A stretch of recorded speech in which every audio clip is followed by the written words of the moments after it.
The halls of Downton Abbey were quiet, too quiet. But that silence was not peace. It was the calm just before a storm. One letter, one name, and everything changed. What started as just another day in the grand estate would soon shake every wall of tradition, loyalty, and love. Because sometimes the past doesn't stay buried. It comes knocking. Downton Abbey stood like a proud memory of the old world, wrapped in quiet dignity. The green fields outside waved gently in the breeze, and inside, everything moved in perfect rhythm. Breakfast was served, servants moved with careful purpose, and the family upstairs kept to their routines. Lady Mary sat at the head of the table, graceful and firm, holding the Crawley name with pride.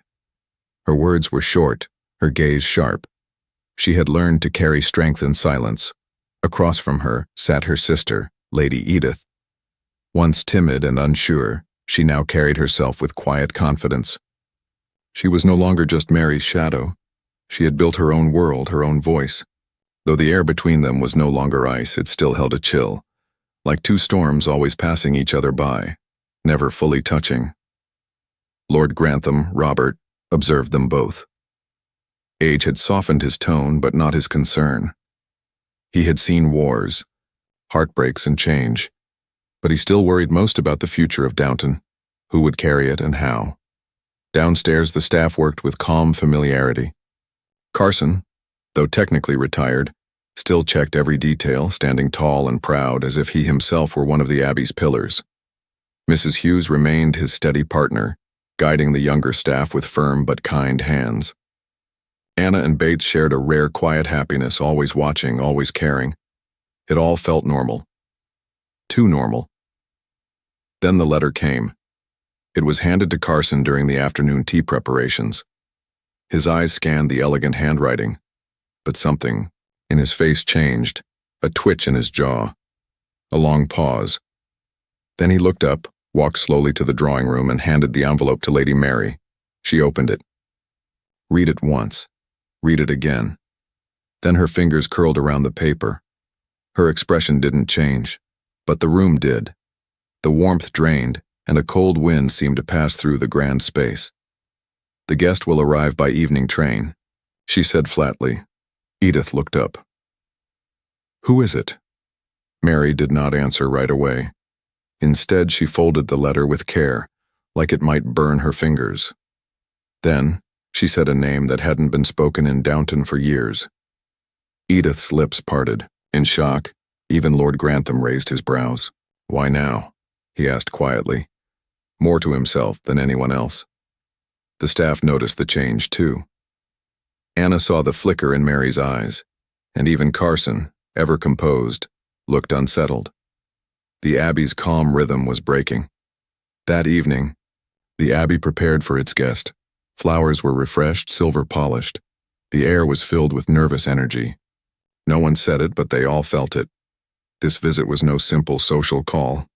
It would mean something, change something. Lady Mary stood at the top of the stairs in her pale evening dress, her face unreadable. She waited, not with excitement, but like someone bracing for a storm.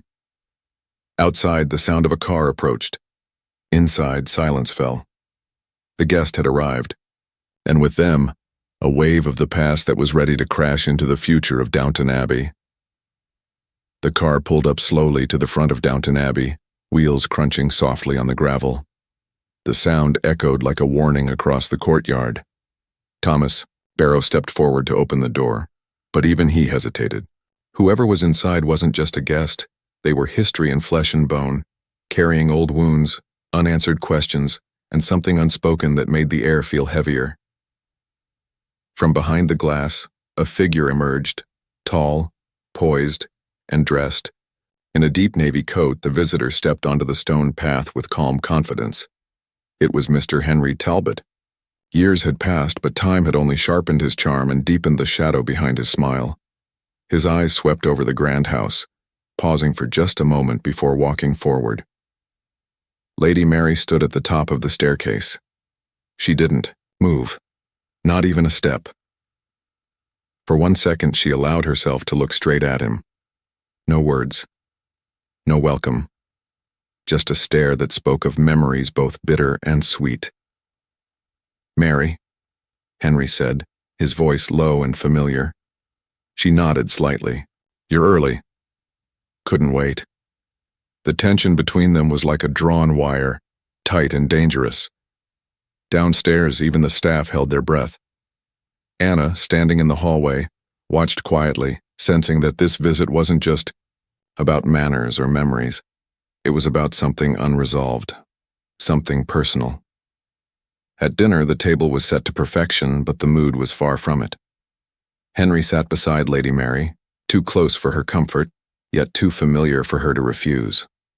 Lady Edith tried to keep the conversation light, asking about London, politics, and cars, but even her words felt forced. Lord Grantham, always the peacemaker, filled in the silences with polite questions. But no one was truly at ease. The guests' presence was like a flame near old paper, ready to ignite something buried long ago. After the meal, the family moved to the drawing room. The ticking of the clock seemed louder than usual. Henry leaned back into the leather chair like he had never left, like this place still belonged to him. He looked around and then finally turned to Mary. "I heard about your recent troubles, and your triumphs. You've done well." Mary's jaw tightened. "Downton continues." "I can see that. But have you?" It was a quiet blow, disguised as a compliment. She didn't answer. Instead, she stood, poured herself a drink, and turned her back to him. Lady Edith watched, closely. She remembered the pain Henry had caused her sister. She also remembered that once Mary had smiled differently in his presence, softer, real. As the night wore on, Henry spoke with the staff, asking about Carson, Bates, even young Daisy. He hadn't forgotten anyone. But that was the problem. He remembered too much. He still belonged to a part of Downton that many were trying to leave behind. When everyone retired for the night, Lady Mary lingered alone in the hallway. Then footsteps. She turned. Henry was there. "You never answered my letter," he said gently. Mary looked him in the eye. "Some doors, Henry, are better left closed." "Some," he replied, "can't stay closed forever." And with that, he walked away, leaving her not angry but shaken. She had spent years sealing up her heart with cold control. But now, with just one visit, those walls were cracking. Upstairs, Edith sat in her room, the letter she had secretly read earlier, still in her hands. Henry wasn't here just for Mary. His visit carried more than memories. It held a message, a warning, and maybe a secret. Downton Abbey was no longer at rest. It was awake and listening. Rain tapped lightly against the Abbey's windows the next morning, but inside, the tension was louder than any storm. Henry Talbot remained under the Crawley roof, moving through the house like a familiar ghost, unseen by no one, forgotten by none. Servants whispered behind closed doors. The family exchanged polite words with sharp undercurrents. And Lady Mary, she avoided eye contact. But silence never lasts long at Downton.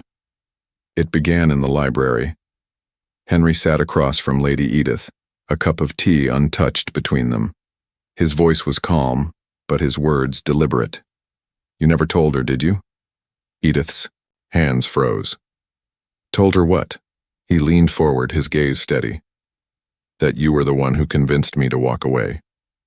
The air thickened. Edith's lips parted, but nothing came out at first. "It wasn't about convincing," she said finally. "It was about protecting her. You were never going to choose Downton. You were going to take her away from everything." Henry sat back. "I would have chosen her. I still would." Their conversation ended with Edith leaving the room, pale and shaken. But that moment was the first crack, a secret long kept, now bleeding into the open. Downstairs, Daisy overheard part of it. She hurried to Anna, unsure whether to say anything. But Carson already sensed that something was off. "There's a chill in this house," he muttered to Mrs. Hughes, "and it's not from the rain." Meanwhile, Lady Mary took to the stables, walking past the horses without truly seeing them. She needed space to think, but Downton gave none. Henry followed. He stood at the doorway, silent until she turned. "Why are you really here, Henry?" He didn't flinch. "I came for the truth. You never gave it to me." She crossed her arms. "You left, that was the truth." "No," he said. "I was pushed, and I never stopped wondering. Was it your idea? Or was it Edith's?" Mary's mask of control cracked only for a second. That question had lived in her for years, buried deep. She had always wondered if her sister's quiet interference had cost her something she never allowed herself to grieve. Before she could answer, Anna rushed in. "My lady, there's something you should see." In the servants' hall, Thomas Barrow had uncovered something curious. An old trunk brought in by Henry's valet, now unlocked. Inside, wrapped in cloth, was a stack of letters. One of them bore the Crawley seal. Lord Grantham arrived just as Mary was handed the letter. It was from Sybil, dated before her death. Her words spoke of fears, of family burdens, and of a hope that Mary might one day find someone who could match her strength. Not tame it. She had written it for Mary, but had given it to Henry long ago. He had kept it, never sent it, never spoke of it. Mary stared at the page, eyes burning. "You had this all this time?" Henry nodded. "It was never the right moment. I thought, maybe now it is." She handed it back. "No. It was years too late." Meanwhile, upstairs, Lady Edith was speaking with her husband on the phone, her voice low and urgent. She, too, had secrets, and now she feared they might no longer stay hidden. Henry's arrival had turned over more than just old feelings. It had unearthed a past none of them had truly buried. And as night fell again on Downton Abbey, it was clear. This visit was no simple return. It was a reckoning. The storm outside had passed. But inside Downton Abbey, the winds of change were still moving through every corridor, brushing against memories and rattling locked doors that had long gone untouched. What began as an unannounced visit was now something more. Everyone had been stirred. Everyone had been exposed. But not everyone was ready to face what had come to light. Lady Mary stood alone in the great hall early that morning, holding Sybil's letter once again. The edges were worn, the ink slightly faded, but her sister's voice felt as alive as ever. Sybil had seen something in Mary that Mary herself tried to bury. Vulnerability. Hope. A longing to be more than just the heir's daughter or the head of the estate. For the first time in years, Mary felt seen, not by Henry, not by her family, but by a sister long gone. Downstairs, Carson prepared for breakfast with quieter movements than usual. He had seen many guests come and go, but few who shook the foundation of the house like this one. He glanced toward the dining room, where Lady Mary had just entered, and then to Henry, who stood at the far end with his coat folded over one arm. They locked eyes. The air was calm but charged. "Leaving already?" Mary asked, her tone cool but not sharp. Henry nodded. "I've said what I came to say. And yet, you left more unsaid." He gave a small smile. "You always were better at finishing the conversation before it began." She stepped closer. "That letter, I don't know if it changes anything." "Maybe not," he said gently. "But sometimes knowing how someone saw you, really saw you, makes you question how you've been living ever since." She didn't respond. Instead, she looked past him out the tall Abbey windows as if searching for an answer in the gardens beyond. Meanwhile, Lady Edith had her own battle to fight. She had spoken the truth, admitted that she played a part in Henry's leaving. But instead of anger, Mary offered something unexpected. Silence. Not forgiveness. Not rage. Just quiet understanding. They had both done what they believed was right in the ways they knew how. Later that day, Edith stood beside Mary at Sybil's grave. For once, there was no bitterness between them. She always saw more in us than we allowed ourselves to believe, Edith said softly. Mary's voice barely rose above the breeze. And now she's reminding us. As for the staff, Anna and Bates shared a private conversation behind the kitchens, Sometimes I think the upstairs folk live with more ghosts than we do, Anna said. Bates gave her hand a gentle squeeze. That's because they never learned how to let them go. The final carriage rolled across the gravel as Henry Talbot departed once again, this time with no promise of return but also with no bitterness. Just quiet closure. But Downton Abbey had changed. Lady Mary stood on the steps, watching the path where the car had disappeared.